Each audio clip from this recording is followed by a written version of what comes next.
ఒక అబ్బాయేనా మీకు? ఇద్దరు. పెద్ద పెద్ద ఆయన మ్యారేజ్ అయిందా? లేదు, తను ఏం చేస్తుంటారు? ఫోటోగ్రఫీ. ఫోటోగ్రఫీ. మీరు నేను డాన్సర్ మేడం. డాన్సరా?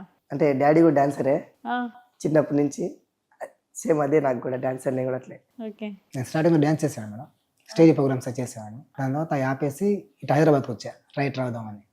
దాని తర్వాత ఇక్కడ చాలా ఏళ్ళు ఉన్నాను. దాని తర్వాత బ్యాక్ వెళ్ళిపోయాను. బాగా జీవితం మొత్తం ఎమోషనల్ చాలా అయిపోయినట్టుంది. ఇప్పుడు మా అబ్బాయి అంటుంటాడు, నేను హైదరాబాద్కి వెళ్తాను.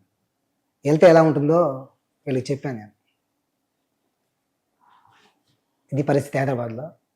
నువ్వు ఒక టీవీలో చూసి అతను హీరో చెప్పుకోవడం తప్ప ఆడికి వెళ్తే నువ్వు ఎలా ఉంటావు, నీ పరిస్థితి ఇది. ఈరోజు చూసాడు వాడు.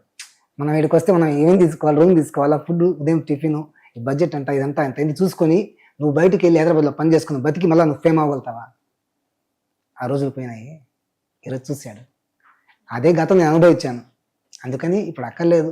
ఒకవేళ నా పాటలు ఏమైనా నచ్చితే ఎవరైనా వచ్చి ఈ పాట బాగుంది, లేకుంటే మీరు పాట రాయగలుగుతారా అని అడుగుతారేమో మంచి ప్యాసతో నేను ఇన్స్టాగ్రామ్లో చేయడం.